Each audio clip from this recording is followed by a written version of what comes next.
All right, everybody, welcome back. Ready for another deep dive? Always ready to dive in. Awesome. So today we're looking at iRacing. Oh, yeah. Big changes happening over there. Big changes and a bit of controversy, too, I guess you could say. Specifically, we're talking about the schedule changes, right? They've upped the frequency of races for a lot of series. And we've got this article here written by a veteran iRacer, let's say, who's got some pretty strong opinions about it all. Yeah, this is a good one. It really gets to the heart of, well, I guess what a lot of these online platforms struggle with. Trying to keep everybody happy, you know? The casual racers and the hardcore folks who are all about competition. Right, right. So let's just lay out what iRacing's actually done here. The article go through all the changes, but basically Rookie Series, they're now running races every 15 minutes. And some of the more popular series, like the Ferrari GT3 Challenge and the Toyota GR Cup, they've gone from hourly starts to every 30 minutes. Yeah, which on the surface sounds great.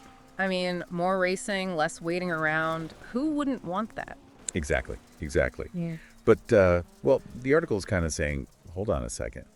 There might be some downsides here. Yeah, and the big one that they keep coming back to is this idea of diluting the competition.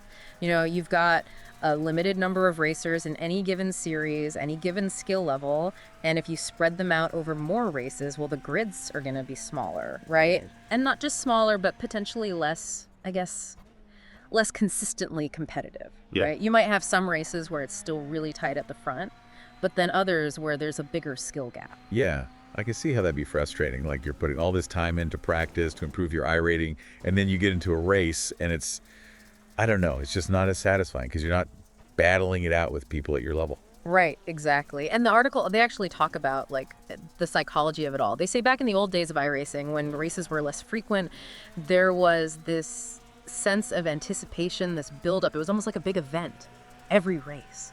So more like almost like a real world race weekend kind of feel. Yeah, you'd have time to really analyze your last race, tweak your setup, maybe even like strategize with your team if you're in a league or something. It just felt more, I don't know, weighty, I guess. Interesting. Yeah. Makes sense. Though I can also see how some people would say, come on, that's just nostalgia, right? Like, Yeah. who wants to wait around for hours just to race? There's got to be a balance somewhere. Oh, for sure. I mean, I wouldn't want to go back to waiting like 4 hours for a race to start. But I do think there's something to be said for that feeling of anticipation, that sense of occasion. Yeah, yeah. And the article, they bring up an interesting point about, well, I guess the business side of this whole thing. More races probably means more people logging in, more subscriptions, right? Which is obviously good for iRacing.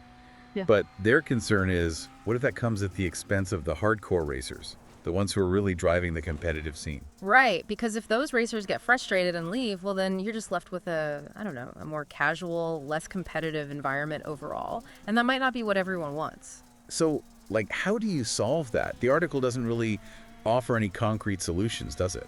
No, not really. It's more about raising the question, I think. But it definitely got me thinking, like, what if iRacing introduced some kind of tiered system?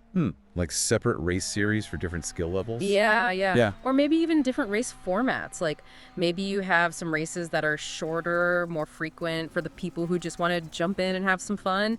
And then you have like special event series that are less frequent, maybe longer races with higher stakes that cater more to the competitive crowd. That's a good idea. Almost like, I don't know, like real motorsport in a way, right? Where you've got your different series and championships that cater to different types of drivers and cars. Exactly. And who knows, maybe that's something we'll see down the line. iRacing is always innovating, so I wouldn't be surprised if they're already thinking about stuff like that.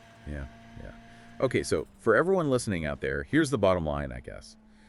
iRacing's made these schedule changes. They're trying to make racing more accessible, which is great.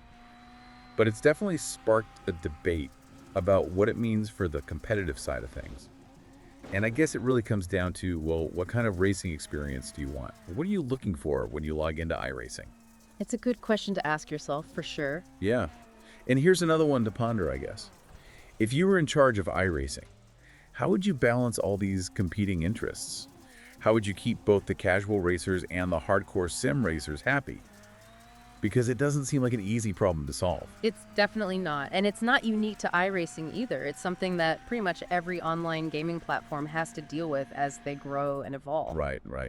Well, hey, that's what makes these deep dives so interesting, right? We get to explore these complex issues and, hopefully come away with a little bit more understanding of how this whole world works. I always learn something, that's for sure. Me too. All right, well, we've only just scratched the surface here, but hopefully this has given everyone some food for thought. Keep those wheels turning, and we'll catch you next time for another deep dive. See you then.